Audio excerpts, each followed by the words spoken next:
नमस्कार and welcome to study centre for all. देखिए, Israel एक ऐसा कंट्री है जो चारों ओर से अपने दुश्मनों से घिरा हुआ है और किसी भी वक्त उसका कौन सा दुश्मन उस पर हमला कर दे इसकी कोई गारंटी इजराइल के पास नहीं है। जैसा कि हमने देखा 7 अक्टूबर 2023 को इजराइल पर एक बहुत बड़ा अटैक हमास के द्वारा किया गया, जिसमें लगभग इजराइल के 1200 से ज़्यादा नागरिक मौत के घाट उतार दिए गए और लगभग 300 से ज़्यादा नागरिकों को किडनैप करके ले जाया गया गाज़ा पट्टी के अंदर।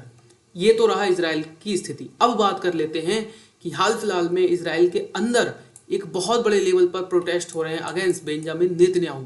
तो इस पर हम लोग बात करेंगे कि एकदम से मतलब जब इजराइल इतने बड़े युद्ध में चारों ओर से घिरा हुआ है ऑलरेडी, उस समय पर जनता सड़कों पर उतरकर अपने ही प्रधानमंत्री का विरोध क्यों कर रही है और क्यों ट्रस्ट इशू होता है between defence minister and Benjamin Netanyahu. Means प्रधानमंत्री और डिफेंस मिनिस्टर के बीच ट्रस्ट इशू ऐसा क्या रहा कि प्रधानमंत्री के द्वारा जो अपने रक्षा मंत्री योआव गैलेंट थे उनको फायर किया गया। मींस इतने बड़े युद्ध के बीच हम लोग देख रहे हैं कि किस तरीके से इस समय इजराइल कई फ्रंट पर ऑलरेडी वॉर लड़ रहा है और इस बीच ऐसा क्या होता है बेंजामिन नेतन्याहू और योआव गैलेंट के बीच कि बेंजामिन नेतन्याहू को निकालना पड़ा या फिर कह लीजिए कि बर्खास्त करना पड़ा योआव गैलेंट को, अपना रक्षा मंत्री को। इस पर हम लोग बात कर लेते हैं।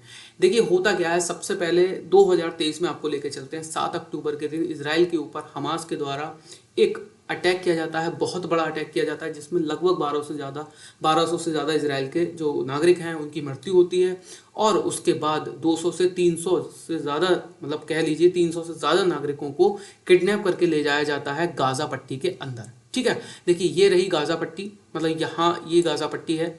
यहाँ से हमास के द्वारा अटैक किया जाता है इजराइल के अंदर और यहाँ से 200 से 300 लोगों को ले जाया जाता है गाज़ा पट्टी के अंदर। अब जो हम अगर बात कर लें, जो मुख्य जो कारण बताया जा रहा है योआव गैलेंट को बर्खास्त करने का, वो है बंदियों की रिहाई के ऊपर। मतलब जो इजराइल के नागरिक हैं उनको बंदी बनाया गया है गाज़ा पट्टी के अंदर।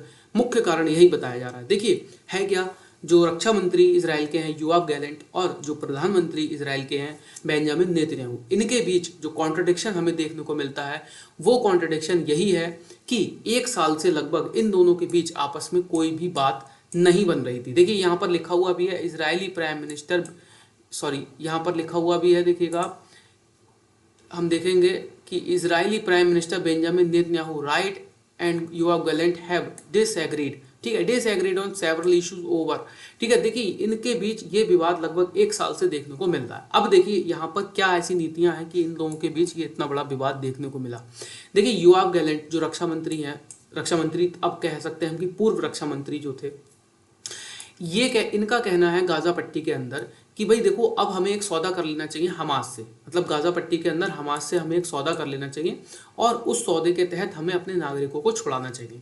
इसी के इतर जो प्रधानमंत्री बेंजामिन नेतन्याहू हैं, इनका कहना है कि नहीं, हम सौदा नहीं करेंगे, हम हमास पर इतना घनघोर या फिर कह लीजिए इतना ज़्यादा ब्रूटल अटैक करेंगे कि वो डर के हमें हमारे नागरिकों को सौंप देंगे।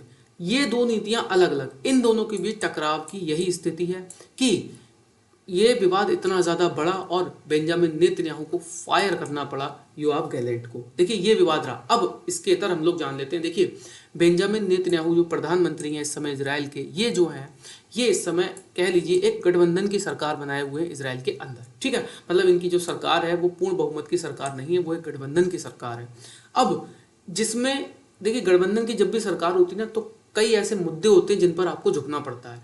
यहाँ पर जो मेन विवाद की जो स्थिति निकल कर आ रही है, जो कई न्यूज़ चैनल में इस चीज़ का दावा किया गया है कि जो बेंजामिन नेतन्याहू हैं, इनके द्वारा जो बहुत रूढ़िवादी लोग हैं उनको छूट दी गई है सैन्य सेवा से, मतलब कि वो युद्ध में नहीं जाएंगे। अब आप यकीन मान के चलिए 7 अक्टूबर पिछली साल से और आज का दिन, मतलब कह लीजिए 1 साल से ज़्यादा ये युद्ध चल रहा है और यहाँ तक बताया जा रहा है कि जो इनके सैनिक हैं, देखिए सैनिक तो इनके जो फ्रंट वॉरियर जिनको हम कह सकते हैं कि वो तो हैं युद्ध में संलग्न ऑलरेडी, बट इनके जो रिजर्व लोग थे, रिजर्व इनके यहाँ सैनिकों को कहते हैं, जो इनकी पब्लिक है, मतलब जिनको ये मिलिट्री ट्रेनिंग देते हैं क्योंकि इनके यहाँ मिलिट्री ट्रेनिंग कंपलसरी है, वो लोग भी अपने 3-3 दौरे कर चुके हैं युद्ध के अंदर। मतलब वो गए युद्ध में, फिर वापस आए, फिर गए, फिर वापस आए और इस समय फिर युद्ध में गए हुए हैं।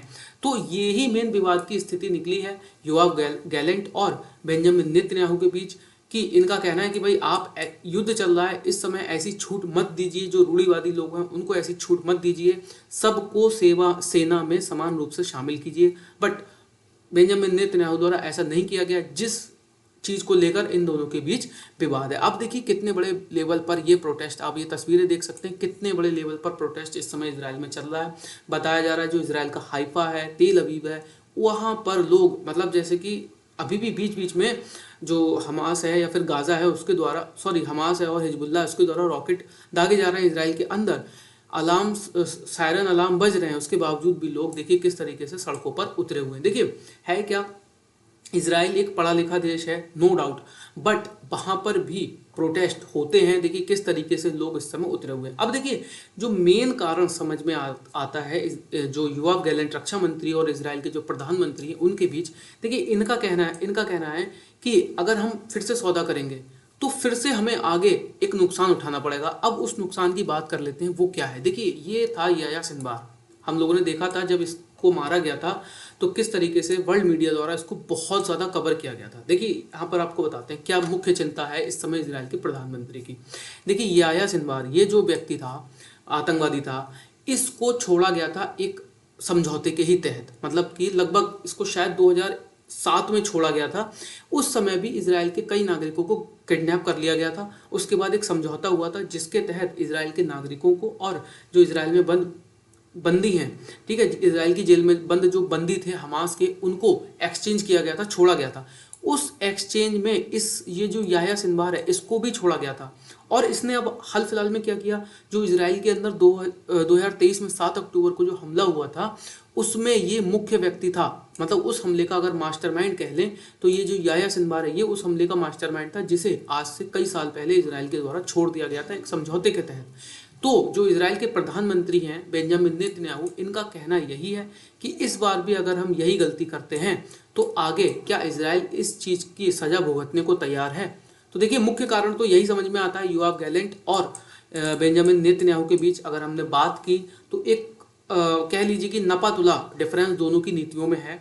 इनका भी कहना अपनी जगह सही है और इनका भी कहना अपनी जगह सही है। बट अब देखते हैं कि आगे क्या होता है और किस तरीके से इनकी राजनीति में उथल पुथल होती है, अब क्या अपडेट आगे निकल कर आती है। तो आज की वीडियो में इतना ही था, मिलते हैं नेक्स्ट वीडियो में। अभी के लिए धन्यवाद।